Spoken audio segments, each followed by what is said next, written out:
Ingat saja ayatnya, Tuhan Yesus itu adalah imam besar kita. Karena itu tetaplah pegang teguh pengakuan iman saudara. Jangan ganti. Walaupun kelihatannya dengan mata badani, saudara lihat situasinya makin gawat ya. Seperti wanita 12 tahun makin tidak sembuh ya, makin buruk badan. Mungkin saudara lihat kenapa yang makin gawat. Saudara berkata aku sudah ikut Yesus, tapi kenapa situasi makin gawat? Jangan ganti ucapan saudara, tetap ucapkan firman Tuhan. Tolak musuh setan, pergi kau dalam nama Yesus. Aku tidak percaya tipu dayanya. Mungkin secara badani, mata badani situasi makin gawat, tapi secara rohani yang penting, aku percaya Yesus lebih daripada sanggup menolong hidupku.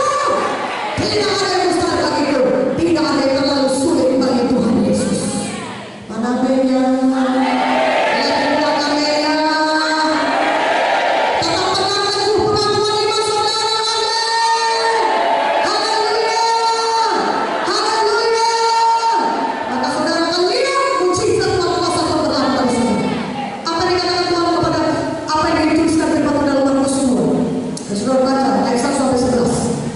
Seorang lumpuh yang dipotong oleh 4 orang temannya.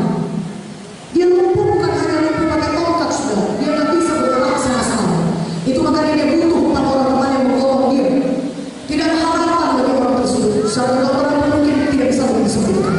Nah, saudara mereka kasih, tapi satu perkara, dia punya iman Tuhan Yesus bisa menyembuhkannya. Maka dia berkata kepada temannya, angkat aku teman, tolong aku mau datang kepada Yesus. Aku percaya Yesus bisa menyembuhkanku. Mari kita jumpa Yesus. Tuhan Yesus bisa menyembuhkan kita. Aku percaya. Aku dengar berita tentang Yesus. Yesus mencelingkan mata yang buta. Yesus membangkitkan orang lumpuh. Yesus menyembuhkan orang kusta. Aku percaya. Aku percaya ada mujizat bagiku. Mari kita datang Yesus. Maka dia mengajak 4 orang teman yang 4 orang teman ini juga sama-sama beriman, saudara. Maka mereka pergi ke tempat di mana Yesus sedang berkhotbah. Sampai pada rumah yang dituliskan dalam Matius 2. Semuanya sudah penuh, tidak ada jalan masuk, dari pintu nggak bisa masuk, dari jendela pun nggak bisa masuk. Mereka tidak bisa mencapai Yesus. Tetapi satu perkara, orang lumpuh ini dia punya iman yang tidak menyerah. Katakan amin. Banyak halangannya. Kadang-kadang orang Kristen sekali berdoa nggak sembuh, maka mereka berkata, memang benar Tuhan aku sakit. Sudahlah, yang penting aku bisa hidup setiap hari. Penting aku masih bisa bernafas. Gak apa-apa aku sakit terus-menerus. Banyak orang Kristen sekali berdoa sudah menyerah, saudara. 2 kali berdoa, 3 kali berdoa sudah menyerah. Naaman mencelupkan dirinya sampai 7 kali. Ketika dia celupkan sekali, kustanya masih ada pada badannya. Dia tidak melihat kesembuhan sedikit pun dengan mata badannya, tapi dia percaya kepada apa yang dikatakan firman Tuhan.